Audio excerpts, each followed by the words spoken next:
अच्छा, अब हम लोग पाठ को स्टार्ट करेंगे। पाठ हमारा है गति।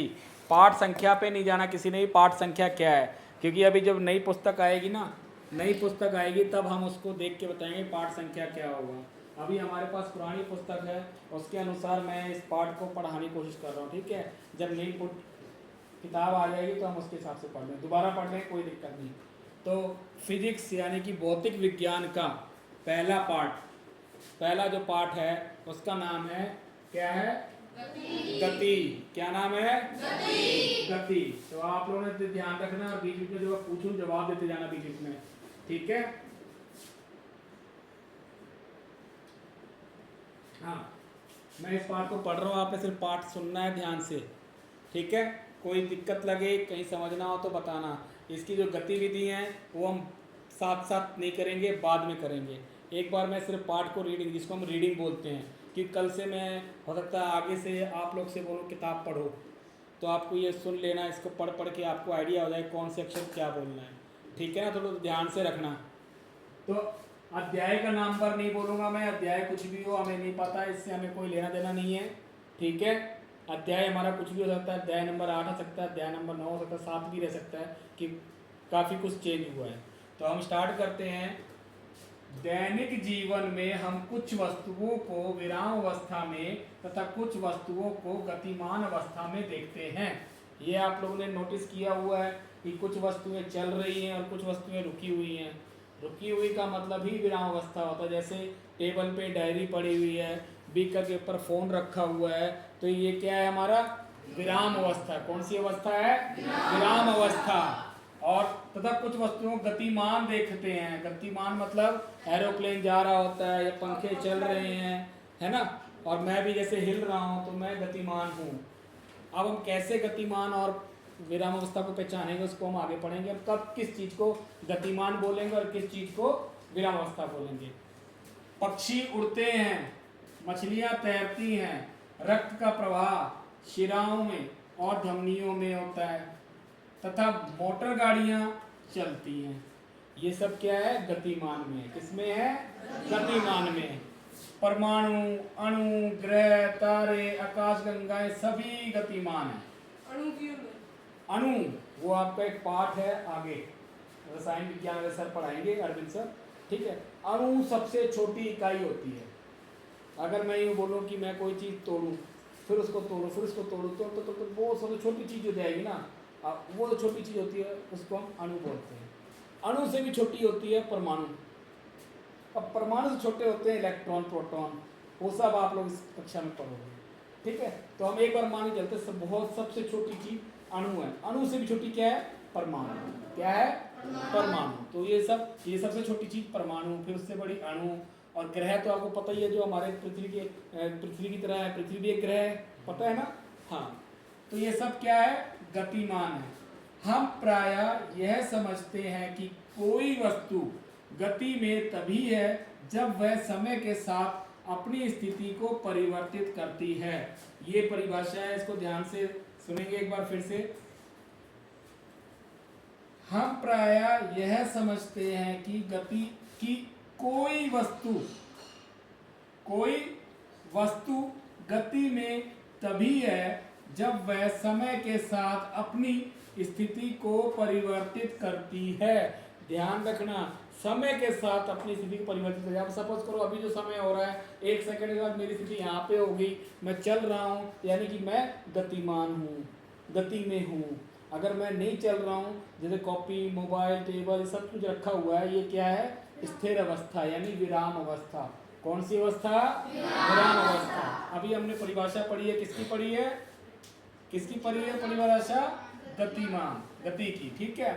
तथापि ऐसी कई अवस्थाएं हैं जिनमें गति के अस्तित्व के अप्रत्यक्ष साक्ष्य हैं। उदाहरण के लिए अगर हम बात करें, हम हवा की गति का अनुमान धूल कणों के उड़ने व पेड़ों की शाखाओं और पत्तियों के हिलने डुलने से लगाते हैं, ठीक है? पेड़ों के हिलने डुलने से। हवा, वायु हमें नजर तो नहीं आती ना, तो धूल ऐसे उड़ती है तो हम देखते कि धूल उड़ा के देख लेते कि वायु इस दिशा में जा रही है। और कई बार क्या होता है, पेड़ के पत्ते हिल रहे तो देखते हैं हाँ जी हवा चल रही है, है ना। कोई पूछता बाहर देख के आओ हवा चल रही है नहीं चल रही, फिर क्या करते हो आप, पेड़ को जाके देखते हो, या कहीं देखो रेता रुता तो नहीं उड़ रहा है ना।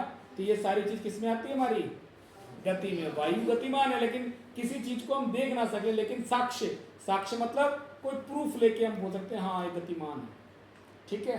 तो ये हमारा क्या कहलाता है, गतिमान। अब सूर्य उदय, सूर्य अस्त एवं मौसम परिवर्तन की परिघटनाओं के क्या कारण हैं, इनके बारे में हम पढ़ेंगे इस पाठ के अंदर, है ना। यहां तक समझ में आ गया आपको। अब इसको हम थोड़ा ऊपर करेंगे ऐसे।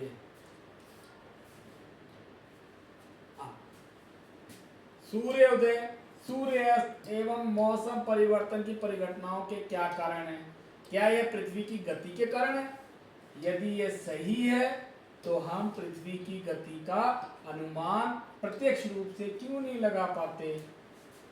प्रत्यक्ष रूप से हम बैठे हैं, बोलो पृथ्वी गति कर रही है, क्या हम बोल रहे गति कर रही है, पृथ्वी के ऊपर तो हम भी बैठे हुए हैं, तो उसको हम अप्रत्यक्ष रूप से लगा सकते हैं कि सूर्य उदय हो रहा है, सूर्य अस्त हो रहा है, सूर्य तो अपनी जगह है, पृथ्वी ऐसे घूम रही है। सुबह सुबह पृथ्वी इस तरीके से घूमती है कि हमें लगता है कि सूर्य ऊपर उठ रहा है, और शाम तक क्या होता है, सूर्य नीचे होता है। सूर्य नीचे नहीं होता, पृथ्वी ऐसे घूम रही है, सूर्य नीचे जा रहा है। तो सूर्यास्त और सूर्योदय क्या है, पृथ्वी की घूमने की वजह से है, ठीक है।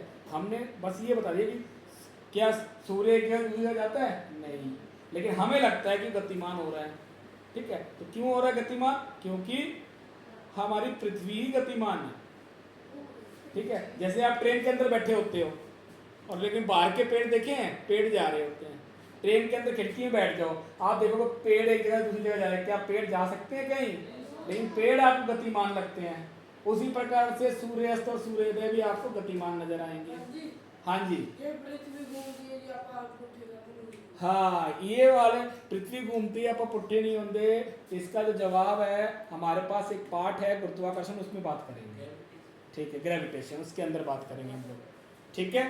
तो अब देखिए, किसी व्यक्ति के लिए एक वस्तु गतिशील प्रतीत हो सकती है, जबकि दूसरे के लिए स्थिर हो सकता है। ऐसा कभी ट्रेन में, अब आप एक व्यक्ति स्टेशन पे खड़ा है, ठीक है, और ट्रेन के अंदर दो व्यक्ति बैठे हुए हैं। अब जो दो व्यक्ति बैठे हुए हैं, ये दोनों एक दूसरे लिए क्या है, स्थिर है। आप ट्रेन के अंदर बैठे हो, ठीक है, तो आपके साथ वाला भी बैठा है। ट्रेन जब चलती है तो आपके लिए साथ वाला व्यक्ति क्या, स्थिर में है ना, आप भी स्थिर में हो। लेकिन जो ट्रेन के बाहर खड़ा है व्यक्ति, ट्रेन चल देगी तो ऐसा होता है वो व्यक्ति गतिमान हो गया। होता है ना, कई बार देखते हैं ना, फिर आप लोग हाथ निकाल के बाय करते हो, पापा मम्मी छोड़ने जाते हैं स्टेशन पे, तो जब छोड़ देते हैं, जब बस या ट्रेन चली जाती है तो आप लोग हाथ निकाल के बाय करते हो, पीछे देख के करते हो। क्या वो पीछे जा रहे हैं, नहीं, आप आगे जा रहे हो, यानी आप उसके लिए गति में हो, पर वो स्थिर है। आपके साथ जो बैठा हुआ है वो स्थिर है, उसके लिए आप स्थिर में हो। यानी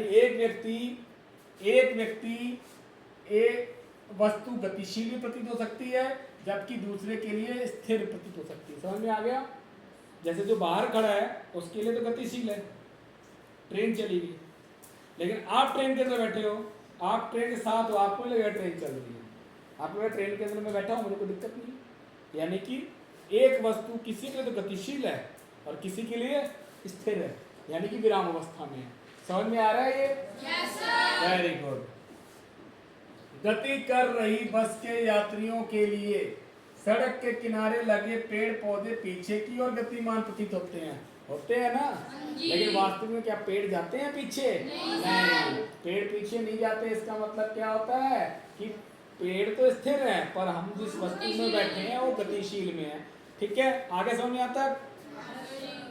जबकि सड़क के किनारे खड़ा एक व्यक्ति बस के साथ यात्रियों को भी गति करते हुए पाता है, मतलब जा रहा है, ठीक है ना। तो अब बाहर जो खड़ा है, बस जा रही है, बस के साथ व्यक्ति भी जा रहे हैं, तो उसको लग रहा है सब गति में, लेकिन पेड़ साथ में खड़ा है, पेड़ तो स्थिर में हो गया ना। यद्यपि बस के अंदर बैठा हुआ एक यात्री अपने साथी यात्रियों को विराम अवस्था में पाता है, जैसा मैंने बताया ना, आपके साथ जो बैठा हुआ है वो भी रेस्ट में है, विराम में है, और आप भी विराम में हो। समझ में आ रहा है कि नहीं आ रहा? बस में बैठे होते हैं, हमारी बस तो बस चलती होती है, इसलिए हमें ऐसा लगता है कि हमारी बस चल रही है और वो रुकी हुई है। Very good. ये भी कई बार लगता है ना, जब आप एक दो बसें खड़ी हो, ठीक है, और एक बस चल दे तो आपको लगता है कि आपकी बस पीछे हो गई है। जी। दरअसल वो पीछे नहीं हो रही थी, दूसरी बस आगे आती है। इसको हम सापेक्ष बोलते हैं। क्या बोलते हैं? सापेक्ष। उसके बारे में, ठीक है, में पात्र है। ये अवलोकन क्या संकेत करते हैं? ये जो चीज हमने पढ़ी है क्या चीज बता रही है? किस चीज के बारे में हम पढ़ते हैं? बहुत सी गतियां जटिल होती हैं। कुछ वस्तुएं सीधी रेखा में तो कुछ वस्तुएं वृत्तीय पथ पर गतिमान करते हैं। समझ में आया? बहुत सी गतियां जो होती हैं जटिल होती हैं। कुछ वस्तुएं जो हैं सीधी रेखा में तो कुछ वस्तुएं वृत्तीय पथ पर गतिमान करती हैं। वृत्तीय पथ समझते हो? वृत्तीय पथ मतलब होता है एक वृत्ताकार में घूमना। जैसे सपोज करो आपने एक पत्थर में रस्सी बांधी और रस्सी पकड़े घुमाते रहो, तो पत्थर कौन से पथ में घूम रहा है? वृत्तीय पथ में। वृत्त में घूम रहा है ना वो एक, हाँ, तो वो वृत्तीय पथ में घूम रहा है। तो इस प्रकार से गति क्या हो सकती है? वृत्तीय पथ पर भी हो सकती है और जटिल होती है। ठीक है, समझ में आ गया है? जटिल मतलब मुश्किल, पहचानना मुश्किल हो जाए कि गति कैसी है।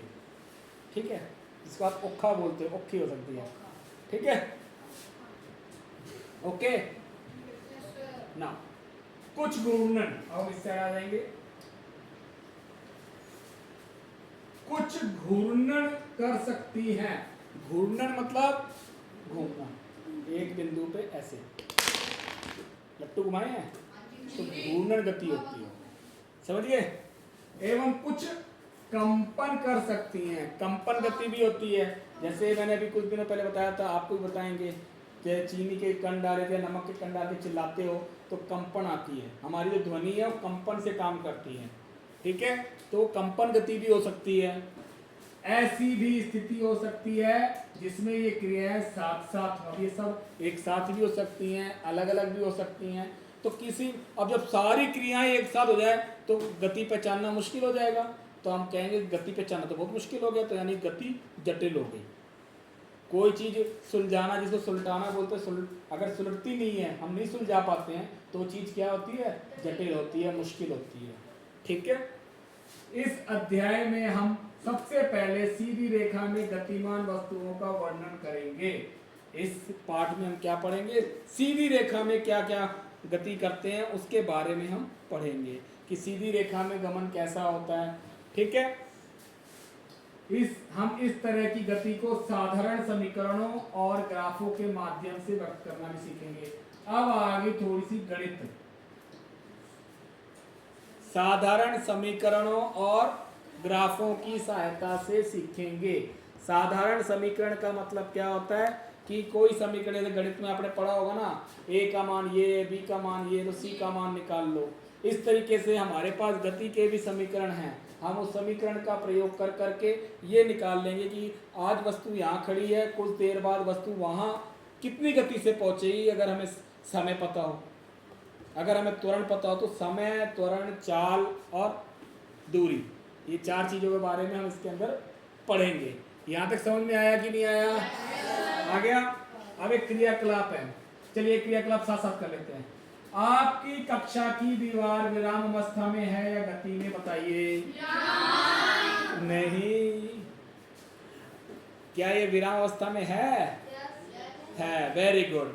अभी आपको ये विराम अवस्था में दिख रही है, और जैसे ही आप भागोगे आपको लगेगा जो दीवार है वो पीछे की तरफ भाग रही है, यानी वहाँ सापेक्ष गति की बात हो जाएगी। लेकिन आपसे उत्तर पूछा जाए कि दीवार विराम अवस्था में है कि गति अवस्था में, तो आपका उत्तर एक ही रहेगा, विराम अवस्था में। Very good. हमारे जो कमरे की है, जो फिजिक्स लैब की दीवारें हैं, ये क्या है? विराम अवस्था में है, किसमें है? विराम अवस्था में। Very good. यहाँ समझ में आ गया? क्रियाकलाप समझ में आ गई? ठीक है। अब ये बता दो, ये विराम अवस्था में क्यों है? क्योंकि ये एक ही जगह खड़ी है, समय के साथ अपनी जगह नहीं बदलती। क्योंकि ये एक ही जगह खड़ी है, बहुत बढ़िया, क्योंकि ये एक ही जगह खड़ी है और समय के साथ अपनी जगह नहीं बदलती। तो ये समझ में आ गया। आप अगली क्रियाकलाप देखते हैं।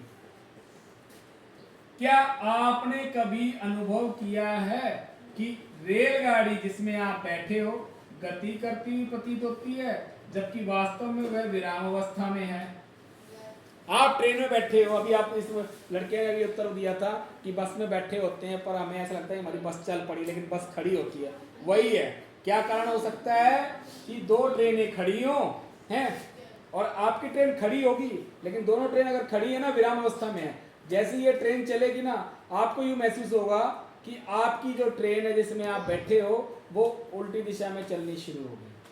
अगर कोई ट्रेन आ जाए उल्टी दिशा से आ जाए, हमेशा आपने देखा होगा स्टेशन पे दो दिशाओं से ट्रेन आती हैं, एक इस दिशा से और एक इस दिशा से, जो अब दोनों जाके एक ही स्टेशन पे खड़ी हो जाएं, ठीक है।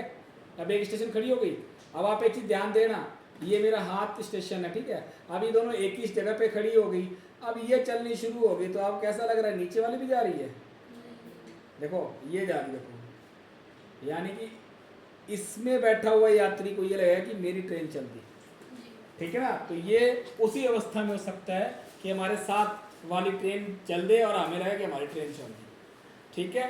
तो ये सापेक्ष के अंदर पढ़ते हैं। किसके अंदर पढ़ते हैं? सापेक्ष के अंदर। यहाँ तक समझ में आ गया? आगे चलें, सोचें और करें। ये हमने अभी अभी कर लिया, फिर भी मैं बता देता हूँ आप लोगों को। बढ़िया क्लास है, आप लोग की बड़ी शांति सुन रहे हो, अच्छी बात है। सोचें एवं करें। हम कभी कभी अपने आसपास की वस्तुओं की गति के कारण खतरे में गिर जाते हैं, विशेषतः यदि वह गति अनिश्चित व अनियंत्रित हो।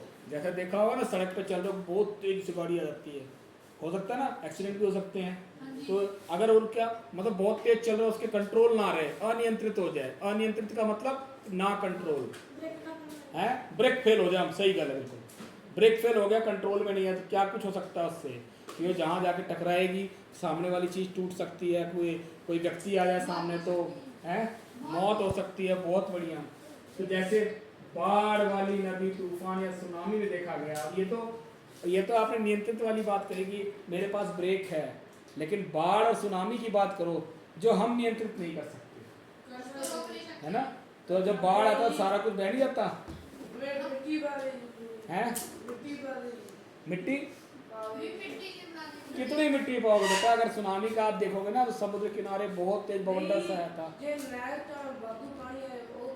कितनी मिट्टी रोक सकते हैं बेटा? जब पानी का लेवल बढ़ना शुरू हुआ, बहुत तेज बाढ़ आएगी, तो बेटा आपने देखा ना उड़ीसा के पास आगे तो बहुत कुछ पूरा पानी पानी, पंजाब में आ गया था, अपने पीछे आया था ना, घरों में पानी भरे, कितना पानी आप रोक सकते हैं मिट्टी में, ठीक है। तो ये अनियंत्रित होती हैं, और नियंत्रित गति मानव की सेवाओं में सहायक हो सकती है, जैसे पानी के द्वारा विद्युत उत्पादन। अब पानी से विद्युत उत्पादन सुना है आप लोगों ने? पानी की सहायता से बिजली बनाई जाती है, विद्युत बनाया जाता है, डैम। बहुत बढ़िया, शाबाश, इंटेलिजेंट हो। तो ये सारी चीजें हमें अध्ययन करनी पड़ी। किसके बारे में अध्ययन करेंगे अब हम? गति के बारे में। मेन चीज हमारा क्या है? गति। आगे समझ में आता है? ये पहला पेज था, देखो इस तरीके से पढ़ रहे हैं आराम आराम, सब समझ में आ रहा है, ठीक है। अब हम दूसरे पेज पे चलते हैं। गति का वर्णन क्या है? ये गति का वर्णन। गति का वर्णन, हम किसी वस्तु की स्थिति को एक निर्देश बिंदु निर्धारित कर व्यक्त करते हैं। आइए हम इसे एक उदाहरण के द्वारा समझें। माना किसी गांव में एक स्कूल रेलवे स्टेशन से 2 किलोमीटर उत्तर दिशा में है। हमने स्कूल की स्थिति को रेलवे स्टेशन के सापेक्ष निर्धारित किया है। इस उदाहरण में रेलवे स्टेशन निर्देश बिंदु है। समझ में आया? निर्देश बिंदु कि मैंने बता दिया कि मेरा जो स्कूल है रेलवे स्टेशन से 2 किलोमीटर उत्तर दिशा में है। अब हमारा भी वही है, उत्तर दिशा में रेलवे स्टेशन से 2 किलोमीटर पर हमारा स्कूल है। यानी कि हमने किसी एक बिंदु से बताया कि हमारी ये दूरी है। इस बिंदु को हम बोलते हैं निर्देश बिंदु। क्या कहते हैं? निर्देश बिंदु। निर्देश का मतलब हमने निर्देश दिया कि हमने यहाँ से ही नापना है। हम कहते हैं भाई जी यहाँ से अपना शहर कितना दूर है? बोले इस गांव से शहर 25 किलोमीटर है। तो यानी जो इस गांव की बात कर ली आपने, वो गांव से 25 किलोमीटर, तो गांव क्या कहलाएगा? निर्देश बिंदु। क्या कहलाएगा? निर्देश बिंदु। अब देखिए 2 किलोमीटर दिखा दिया। इस उदाहरण में रेलवे स्टेशन निर्देश बिंदु है। हम दूसरे निर्देश बिंदुओं का भी अपनी सुविधा अनुसार चयन कर सकते हैं। इसलिए किसी वस्तु की स्थिति को बताने के लिए हम एक निर्देश बिंदु की आवश्यकता होती है, जिसे मूल बिंदु कहा जाता है। क्या कहा जाता है? मूल बिंदु। मूल बिंदु यानी कि ओरिजिन, इंग्लिश में बोलते हैं ओरिजिन। हाँ, कहाँ से हमें यात्रा स्टार्ट करके बतानी, कहाँ से क्या बात करनी, किसके बारे में बात करनी है, पर हम एक बिंदु से स्टार्ट करते हैं, सब कुछ वहीं से जुड़ा हो, तो उसको हम बोलते हैं मूल बिंदु। क्या कहते हैं? मूल बिंदु। अब सपोज करो स्टेशन है, निर्देश बिंदु है। स्टेशन से हमारा स्कूल यहाँ तक आ गया, तो स्टेशन मूल बिंदु है। स्टेशन से हमारा स्कूल 2 किलोमीटर है। स्टेशन से परला उस साइड वाला गांव 2 किलोमीटर है। स्टेशन से ये वाला गांव 4 किलोमीटर है। मतलब एक बिंदु से हम सारी दूरी नाप रहे हैं। हमारे स्कूल से एक गांव इतनी दूरी पर है, वो अलग चीज है। लेकिन हम जब निर्देश बिंदु से मापने की बात करते हैं, तब वो निर्देश बिंदु क्या है? कौन सा बिंदु कहलाता है? मूल बिंदु। कौन सा बिंदु कहलाता है? मूल बिंदु। यहाँ तक समझ में आ गया कि नहीं आ गया? आ गया। अब हम बात करेंगे सरल रेखीय गति का। किसका? सरल रेखीय गति का। सरल रेखीय गति का मतलब होता है सीधी रेखा में गति करना। किसमें? सीधी रेखा में गति करना। तो हम इसके बारे में पढ़ेंगे। इसको ऊपर कर ले थोड़ा सा। समझ में तो आ रहा है? ना बीच में पूछ लिया करो, कोई दिक्कत नहीं। आपस में चल रहे, फास्ट नहीं चल रहे। हाँ, हरा नहीं पसंद नहीं, नीला ठीक है ना। सरल रेखीय गति क्या नाम है? फिर से बोलो। Very good. गति का सबसे साधारण प्रकार सरल रेखीय गति है। सबसे साधारण, आसानी से समझा जा सकता है। आप किसी गति को समझना हो तो अगर सरल रेखीय गति में है तो आप उसको आसानी से समझ सकते हो। सरल मतलब आसान। यहाँ पे सरल का मतलब सीधा। ठीक है, चलिए हमें सबसे पहले एक उदाहरण के द्वारा इसे व्यक्त करना सीखना होगा। माना कोई वस्तु सरल रेखीय पथ पर गतिमान है। सरल रेखीय पथ यानी कि ये देखो, सीधी रेखा पर गतिमान है। वस्तु अपनी गति बिंदु O से प्रारंभ करता है। ये मान लो हमारी गति बिंदु है। क्या है ये? गति बिंदु O है। क्या है ये? O, जिसे निर्देश बिंदु माना जा सकता है। माना कि भिन्न भिन्न क्षणों में A, B और C वस्तु की स्थितियों को पता। मान लो एक बिंदु ये है, एक बिंदु ये है, एक बिंदु ये है। ठीक है, चित्र ये दिया हुआ है, आगे नीचे दिया चित्र, इसके हिसाब से देख सकते हो आप। मैं वैसे बता रहा हूँ आपको। चलो फिर इसको मिटा देते हैं। आप यहाँ देख लो, नीचे नीचे दिख रहा है सभी को? ये देखा? ठीक है, तो आप इसमें इस उदाहरण को लेकर समझाया हुआ है। मैं भी इस उदाहरण में आपको समझा देता हूँ। वस्तु अपनी गति बिंदु O से प्रारंभ करता। देखिए O से प्रारंभ करेगा, गति बिंदु O से प्रारंभ करेगा। ठीक है, और तीन अलग अलग स्थिति हैं। एक A बिंदु ले रखा है, एक B बिंदु ले रखा है और एक C बिंदु ले रखा है। ठीक है, पर ये सरल रेखीय है, मतलब सीधी रेखा में। सरल रेखीय मतलब एक सीधी रेखा में। ठीक है, माना कि भिन्न भिन्न क्षणों में A, B और C वस्तु की स्थितियों को प्रदर्शित करते हैं। पहले यह C और B से गुजरती है तथा A पर पहुंचती है। इसके पश्चात यह उसी पथ पर लौटती है और B से गुजरते हुए C तक पहुंचती है। समझ में आया अब तक? मतलब कि पहले कहाँ गई? सबसे पहले यह C से गुजरती है, फिर B से होते हुए A तक पहुंचती है। इसके पश्चात वो वापस आती है, फिर B तक आती है, C तक आती है, फिर O पर पहुंचती, C तक पहुंच गई है। ठीक है, वस्तु के द्वारा तय की गई कुल दूरी कितनी होगी? देखो कुल दूरी नहीं, कुल दूरी क्या होगी? जहां तक गए वो दूरी, जहां तक गए वो दूरी। यानी कहां तक गए? पहले ये गया है O से लेके A तक, उसके बाद वो C तक आया है। तो कुल दूरी हमारे पास दो हिस्सों में आ गई। एक हिस्सा हमारे पास हो जाएगा ओ से लेके ए तक, और एक हिस्सा हो जाएगा ए से लेके सी तक। अब ओ से लेके ए तक कितने किलोमीटर लिखा हुआ है? 60 किलोमीटर प्लस, और ए से लेके सी तक कितना हो गया? 60 में से 25 घटा दो, 60 में से 25 घटा दो। हाँ, तो 60 माइनस 25, तो ये हमारा बन जाएगा 60 प्लस 35 यानी कि 95 किलोमीटर। क्या बन गया? कुल दूरी। क्या? कुल दूरी बन गई 95। यह वस्तु के द्वारा तय की गई दूरी है। किसी वस्तु की दूरी को निर्धारित करने के लिए हमें केवल अंकीय मान की आवश्यकता होती है। यहां तक आगे समझ में? निर्धारित मतलब किसी चीज को उसके लिए फिक्स कर देना कि हाँ भाई इसके लिए मैंने निर्धारित कर दिया, ठीक है, किसी चीज को फिक्स कर देना उसके लिए। हाँ, आवश्यकता होती है